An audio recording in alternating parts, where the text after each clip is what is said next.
Assalamualaikum warahmatullahi wabarakatuh. Pada video kali ini kita akan membahas mengenai pembentukan kelengkapan negara. Jadi setelah merdeka, para pendiri bangsa kemudian melengkapi berbagai hal yang diperlukan dalam sebuah negara merdeka. Pembentukan kelengkapan negara ini tidak bisa dilepaskan dari Panitia Persiapan Kemerdekaan Indonesia atau PPKI. PPKI ini adalah salah satu organisasi yang dibentuk oleh Jepang sebagai pengganti dari BPUPKI. PPKI itu dalam bahasa Jepangnya adalah Dokuritsu Junbi Inkai. Kemudian PPKI dibentuk pada tanggal 7 Agustus 1945. Sebab khusus dari pembentukan PPKI adalah dijatuhkannya bom atom di kota Hiroshima tanggal 6 Agustus 1945. Tujuan dari PPKI adalah untuk mempersiapkan pelaksanaan proklamasi. Kalau kemarin kita sudah membahas tentang BPUPKI, kalau BPUPKI itu untuk mempersiapkan dasar negara.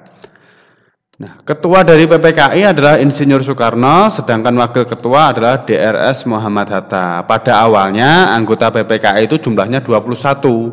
Namun sepengetahuan Jepang itu ditambah 6 orang. Jadi total berjumlah 27. Hal ini menandakan bahwa PPKI itu bukan murni bentukan dari Jepang. Dalam sejarahnya PPKI sudah melakukan 3 kali sidang, yaitu sidang pertama tanggal 18 Agustus, sidang kedua tanggal 19 Agustus 45, dan yang terakhir adalah sidang ketiga tanggal 22 Agustus 1945. Ini merupakan anggota dari PPKI, ada Insinyur Soekarno, DRS Muhammad Hatta, Rajiman, Oto Iskandar, Kyai Wahid Hasyim, Ki Bagus Hadikusumo, Suryo Harnojo, dan yang terakhir yang Pak Doni Kasih Merah, ini adalah tokoh yang ditambahkan.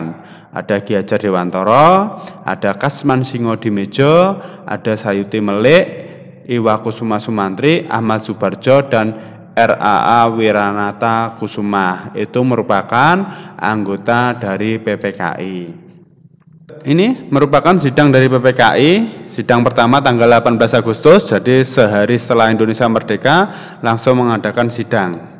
Sidang kedua itu terjadi pada tanggal 19 Agustus, dan yang sidang ketiga yaitu tanggal 22 Agustus. Mari kita bahas satu persatu dari ketiga sidang yang telah dilakukan oleh PPKI. Adalah sidang PPKI pertama tanggal 18 Agustus itu menghasilkan satu, yaitu mengesahkan Undang-Undang Dasar 1945. Dalam hal ini terjadi sedikit perubahan, terutama dalam hal ini dasar negara. Dasar negara itu awalnya dalam Piagam Jakarta, sila pertamanya berbunyi ketuhanan dengan kewajiban menjalankan syariat Islam bagi pemeluknya. Berkat kompromi dari berbagai tokoh bangsa pada saat itu untuk menghindari perpecahan, akhirnya ketuhanan dengan kewajiban menjalankan syariat Islam diganti menjadi ketuhanan yang Maha Esa, karena di Indonesia agamanya bukan hanya Islam saja. Jadi untuk merangkul semua kepentingan semua umat, digantilah dasar negaranya menjadi ketuhanan yang Maha Esa. Terus beberapa pasal dalam undang-undang, contohnya ini presiden harus beragama Islam, itu diganti. Presiden itu adalah warga negara Indonesia. Dan sidang kedua yaitu menetapkan presiden dan wakil presiden. Harus kita ketahui pada saat itu belum ada pemilu. Pemilu pertama di Indonesia itu baru terjadi pada tahun 1955. Berarti rentan waktu 10 tahun dari proklamasi. Nah, bagaimana cara pemilihan presiden saat itu? Pada sidang PPKI itu ada seorang tokoh yang bernama Oto Iskandar Dinata mengusulkan bahwa presidennya Soekarno dan wakilnya Hatta. Yang hadir pada saat itu semuanya akhirnya setuju. Cara inilah yang disebut dengan cara aklamasi, musyawarah mufakat. Kemudian hasil ketiga adalah membentuk Komite Nasional Indonesia yang bertugas membantu Presiden sebelum terbentuknya DPR MPR. Ini adalah hasil sidang PPKI pertama. Untuk sidang PPKI kedua, yang pertama adalah membagi wilayah menjadi 8 provinsi. Jadi pada 75 tahun yang lalu itu ada 8 provinsi. Kalau sekarang sudah 2020 itu terdapat 34 provinsi. Hasil yang kedua adalah membentuk 12 kementerian atau departemen. Ini adalah 8 provinsinya. Yang merah adalah Sumatera, Jawa Barat, ungu ini adalah Jawa Tengah, kuning ini Jawa Timur, kelima ini adalah Sunda Kecil, keenam ini adalah Maluku, ketujuh adalah Sulawesi, dan yang terakhir adalah Kalimantan. Kalimantan ini beberapa soal biasanya ditulis dengan nama Borneo. Ini merupakan nama gubernurnya. Dari Sumatera ada Teuku Muhammad Hasan, dari Jawa Barat ada Sutarjo Karto Hadikusumo, dari Jawa Tengah ada Panji Suroso, Jawa Timur ada RM Suryo, dari Sunda Kecil ada I Gusti Ketut Puja, dari Maluku ada J Latu Harhari, dari Sulawesi ada Samratulangi, dan dari Kalimantan ada Pangeran Muhammad Nur. Ini adalah 8 provinsi beserta gubernur pada awal kemerdekaan. Terus ini adalah kementerian, 12 kementerian, terus ditambah 4 menteri negara.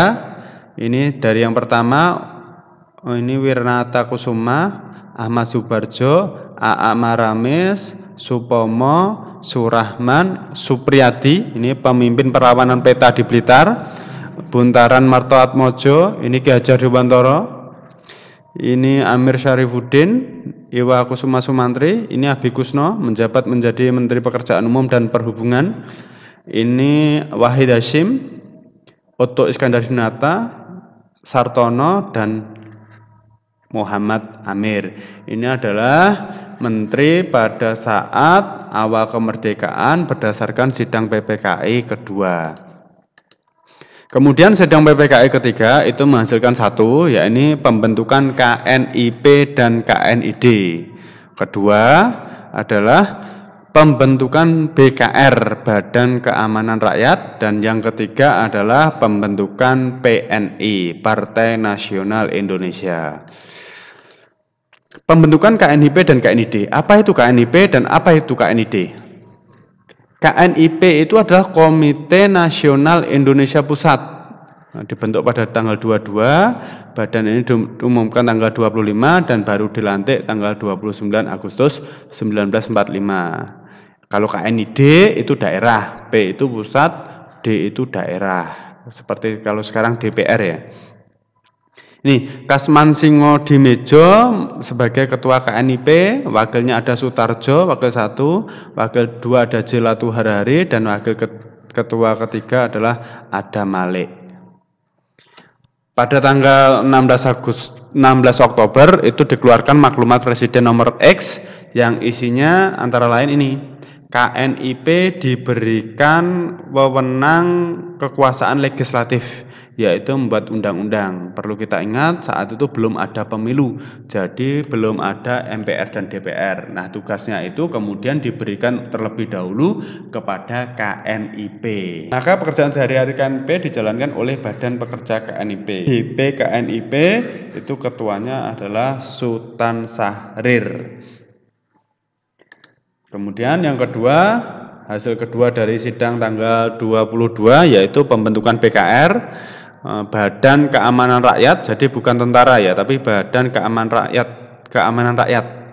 Tujuannya atau maksudnya agar tidak memancing permusuhan dengan kekuatan asing yang ada di Indonesia. Seperti yang kita ketahui bahwa saat itu masih ada kekuatan Jepang, masih ada sekutu yang ada di Indonesia. Para pendiri bangsa itu membuat Badan Keamanan Rakyat, bukan tentara. Itu tujuannya ini, tidak memprovokasi. Kalau kita memiliki tentara seolah-olah kita sudah siap perang.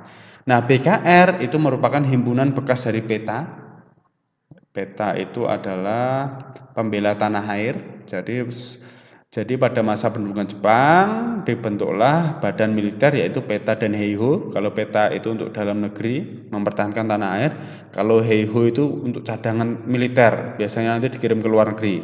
Ada Kaisatsuitoi, Seinindan, Keibudan, kalau Kendil itu Belanda. Pemimpin BKR pusat itu adalah Kaprawi. Kemudian ini pembentukan BKR itu ditentang oleh beberapa pihak. Kenapa kok kita sebuah negara tidak memiliki tentara? Makanya pada tanggal 5 Oktober dikeluarkanlah maklumat presiden yang berisi tentang pembentukan Tentara Keamanan Rakyat dipimpin oleh Suprijadi. Akan tetapi Suprijadi sampai waktu yang sudah ditentukan tidak pernah datang, sehingga jabatannya kemudian dialihkan kepada Jenderal Sudirman. Nah, Tentara Keamanan Rakyat itu di tanggal 7 Januari dirubah menjadi Tentara Keselamatan Rakyat, tanggal 24 Januari diganti menjadi Tentara Rakyat Indonesia, dan 3 Juni diganti menjadi Tentara Nasional Indonesia atau TNI. Terus hasil selanjutnya, hasil sidang ketiga yaitu pembentukan PNI, Partai Nasional Indonesia. Ini pada awalnya PNI itu menjadi partai tunggal di Indonesia. Hal ini untuk mengurangi perbedaan pandangan politik pada saat itu. Kemudian atas desakan berbagai pihak, karena menganggap bahwa kalau kita hanya memiliki satu partai politik itu berarti tidak ada demokrasi. Kita seperti negara-negara komunis. Maka dikeluarkanlah maklumat wakil presiden pada tanggal 3 November yang isinya pemerintah memberikan kebebasan untuk warga atau untuk rakyatnya mendirikan partai-partai politik. Dengan dikeluarkannya maklumat tersebut, muncullah partai-partai politik antara lain Masyumi, PNI, terus ada Partai Komunis Indonesia, Partai Katolik, Partai Kristen, dan Partai Buruh Indonesia. Itu tadi merupakan berbagai hasil sidang PPKI.